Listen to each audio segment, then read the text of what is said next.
शक्ती पक्षाचे संस्थापक, अध्यक्ष आणि जनसामान्यांचे नेते बच्चूभाऊ कडू यांची विधान परिषदेच्या आमदारपदी निवड झाल्याची घोषणा होताच त्याचे पडसाद सिन्नर शहरात उमटले आहे.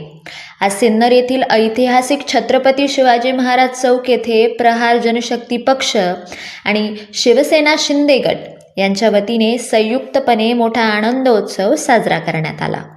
आनंदोत्सवाची सुरुवात शिवाजी चौकातील छत्रपती शिवाजी महाराज यांच्या पुतळ्यास पुष्पहार अर्पण करून करण्यात आली.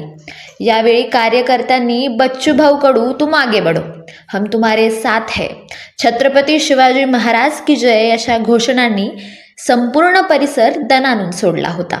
बच्चू कडू यांच्या निवडणुकीमुळे शेतकरी, कष्टकरी आणि दिव्यांगांचा बुलंद आवाज पुन्हा एकदा सभागृहात पोहोचल्याची भावना कार्यकर्त्यांनी व्यक्त केली.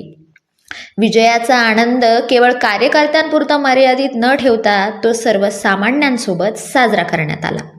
प्रहार आणि शिवसेनेच्या पदाधिकाऱ्यांनी शिवाजी चौक परिसरात येणाऱ्या जाणाऱ्या नागरिकांना, वाहनधारकांना आणि व्यापाऱ्यांना पेढे वाटप केले.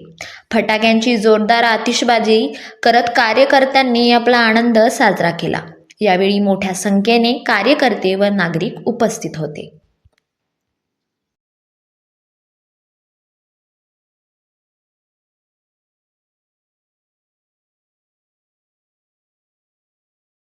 राज्याचे लोकप्रिय माजी मुख्यमंत्री आणि आत्ताचे विद्यमान उपमुख्यमंत्री आदरणीय शिंदे साहेब, आपल्या सर्वांना माहिती आहे, साहेब म्हणजे गरिबांचा नेता आहे आणि त्यांना आता जोड झाली बच्चूभाऊ कडूंची. 2022 मध्ये जो उठाव झाला होता, साहेबांनी नेतृत्व झाली, त्या उठावामध्ये बच्चूभाऊ कडू साहेबांना बोला. आज सिन्नर तालुक्यामध्ये आमच्या शिवसेना आणि प्रहार पक्षातर्फे आमदार बच्चूभाऊ कडू यांची विधान परिषद निवड झाल्याबद्दल आम्ही सगळे कार्यकर्त्यांनी जमलो. शिवाजी चौकामध्ये पेढे वाटले. एकनाथ शिंदे साहेबांचे, बच्चू कडूचे आणि अभिनंदन करतो. जय हिंद, जय शिवसेना.